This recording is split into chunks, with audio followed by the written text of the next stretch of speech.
Al principio imaginé que aquello era un error, una especie de infiltración, pero más tarde pude comprender que la lógica de Atlantis no tenía fisuras. Aquellos hombres resto eran un menudo testimonio, el último, del paso de la idea originaria y palpitante hacia su degradación. Sin ellos, ¿cómo figurarse la ferocidad del contraste? Aún no estaba segura de haberlo visto en la última marcha contra el indulto, pero ¿quiénes serían los otros? ¿Ex-teóricos de la revolución tal vez? Si al menos hubieran padecido su escepticismo como la pequeña Bex, entonces me hubiera sido posible acercarme a ellos, escuchar sus argumentos, sus sarcasmos y hasta sus groserías. Pero si algo los unía, los hermanaba, era aquel gusto desapasionado por destruirlo todo sin intentar siquiera comprobar el efecto de su destrucción. No estaban allí en vano. Ellos eran los detractores de Atlantis, los blandos antagonistas de los delicados templos de la mente. Esa era su misión. Si lo hubiesen sabido, posiblemente se habrían ahorrado el papel. Representación de las representaciones. No se suponía, según sus códigos, que tuviera ya sentido antagonismo alguno. La vida era un discurso inapresable que de tanto en tanto ocurría, en suceso, como una simple emergencia del inconsciente en el diván de algún psicoanalista pregonero del sinsentido de la voluntad humana. Me alejé unos pasos y eché una mirada panorámica a Atlantis. La cal del techo caía en lluvia de polvo, crujía las grietas y vibraba el piso.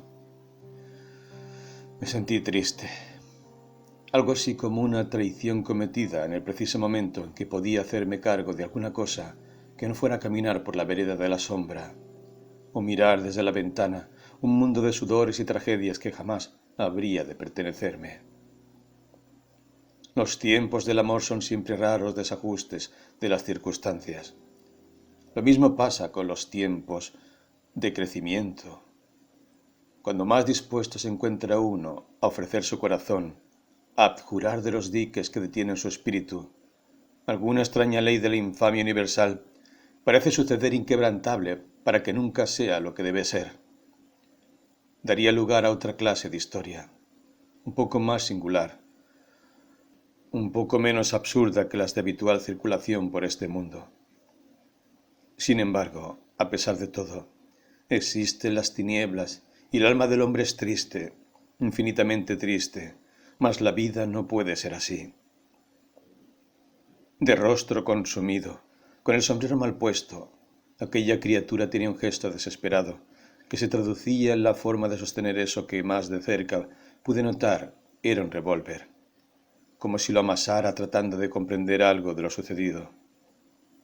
Después del crimen, me pareció oírle decir, o tal vez no. Me senté junto a él.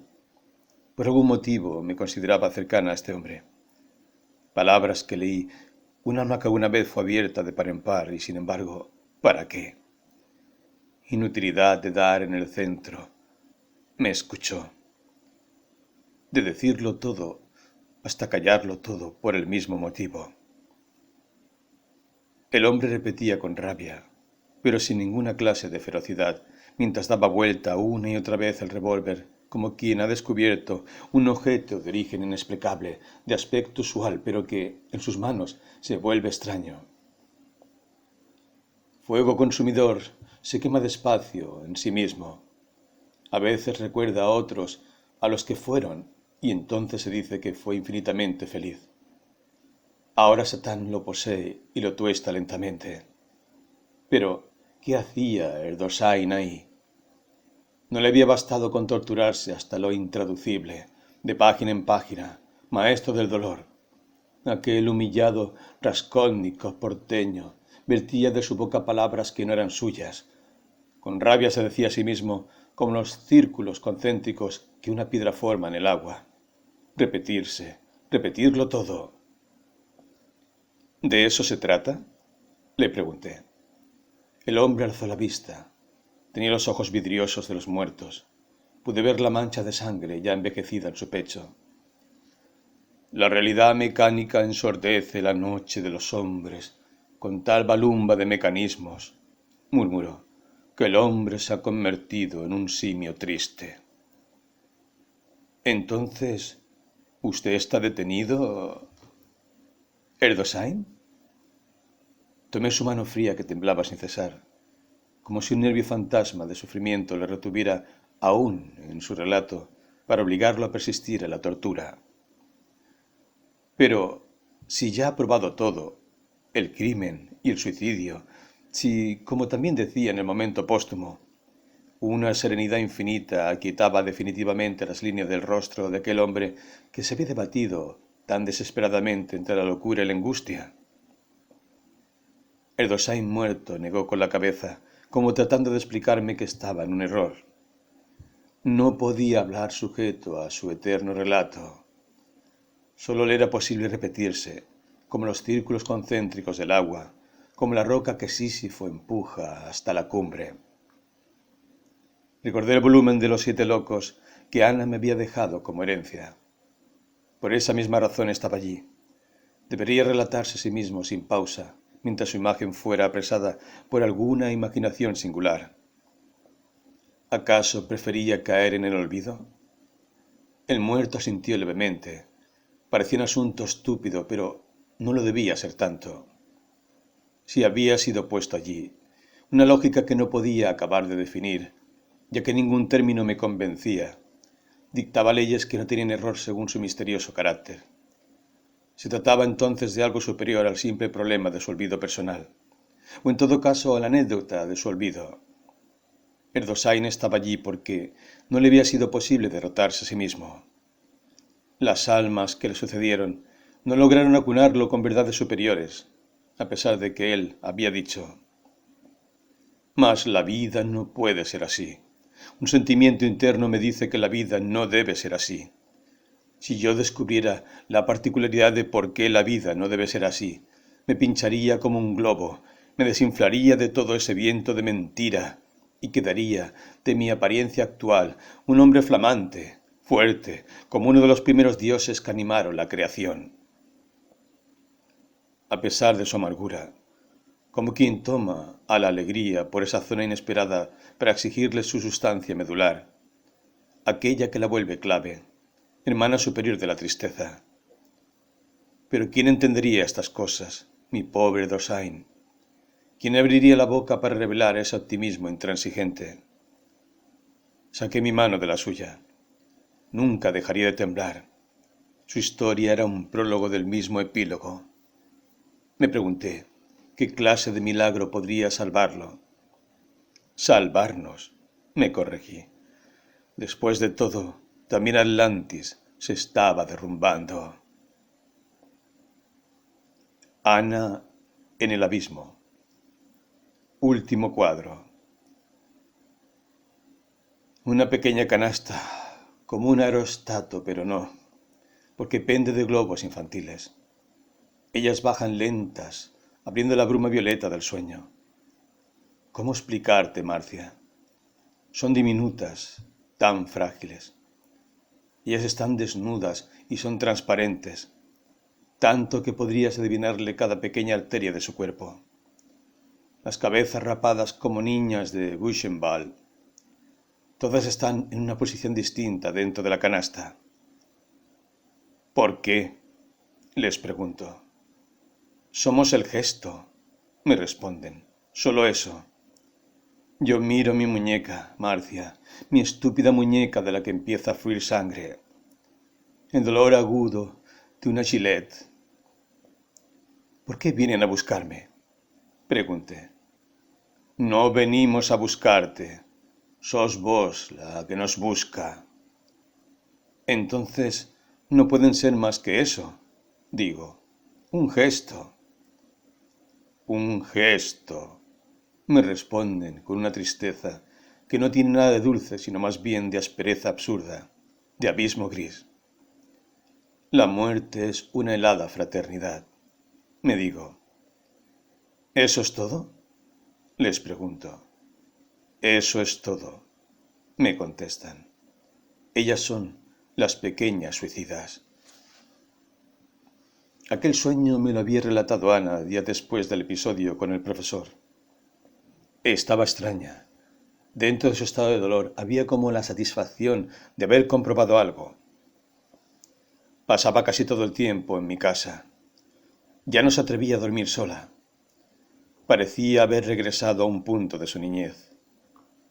Acurrucada en el sillón de mimbre, tomando sedante sin control, me decía que no tenía derecho a juzgar lo que desconocía. Se enfurecía si llegaba a escondérselos. No podía, como ya he dicho en otra ocasión, salvar a un condenado por una justicia de leyes inexplicables para mí. Ana sentía un morboso placer en relatar aquel horrible episodio. Después me hablaba de los días pasados. Decía que la historia por fin había logrado alcanzarla, que no había sucedido más que lo previsible. Hablaba murmurando. Los objetos la enternecían. Repetía una y otra vez. Solo ellos son inocentes. Mi sueño me dice que el éxodo está cerca, pero ¿cómo hacer de nuevo al hombre, Marcia? El mundo del pensamiento, los grandes mitos son como un continente sumergido, una Atlántida sin retorno. Después miraba por la ventana. Los sedantes parecían provocarle una especie de tregua, un ablandamiento interior. Hablaba con cierto estado de paz. A veces incluso se dejaba llevar por una piedad inmensa. Sonreía dejando que el llanto la alcanzara y decía cosas como: los días por venir. Todo tiene que suceder así, porque, aunque no escribimos la historia, la sufrimos, y alguna vez la tristeza parirá tantos hijos que ya no tendrá sentido seguir esquivando el bulto. Los días por venir, puedo adivinarlos. Otras pequeñas guerras, cristal que nunca termina de dividirse. Al hombre no le alcanza toda la muerte que hizo, y la muerte no es más que una dama con rostro de otoño. Una pobre dama inocente, cuya verdad es no ser y solo eso. Pero después de tantos hijos, la tristeza va a dar frutos, porque la tristeza, Marcia, es lo único verdaderamente legítimo que nos queda. Y Ana, con una memoria inexplicable, comenzaba a pronunciar nombres, larga lista de nombres, como si durante todos esos años se hubiera ocupado de no perder ninguno. También describía las facciones de alguno de esos muertos queridos, y si no los recordaba o los desconocía, los inventaba. Imaginaba la historia de la bailarina que fue baleada junto a la cámara de gas, la de algunos amigos del abuelo Sándor, la de aquellos que, según Juanjo le había contado, eran los más heroicos o los más temerosos. Todos adquirían ante ella presencia y sentido. También los veo en mis sueños. Camino sobre tablas de un viejo teatro. Hay grandes hendiduras sobre las tablas, tantas que puedo ver el subsuelo. Abajo los nombres caminan, solo nombres caminando sin rumbo, como presos abstractos en una cárcel o en un manicomio que es el olvido. Y esto yo lo sé porque mi nombre aparece de pronto y siento el frío de esa muerte total. Ana temblaba. Tenía los ojos muy abiertos. Demasiado. Quiero una vez haber mencionado que alguien dijo, como quien ha visto prematuramente la muerte. Miraba el abismo con dolor y voluptuosidad. Tal vez su tiempo no fuera del todo inmerecido, se decía entonces. Uno es uno con su alma, su historia y su mensaje.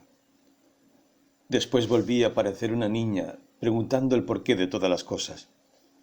Yo la acostaba en mi cama y le acariciaba la frente. Sí, esa dicha de caer, ese gusto de ir perdiendo de a poco la conciencia.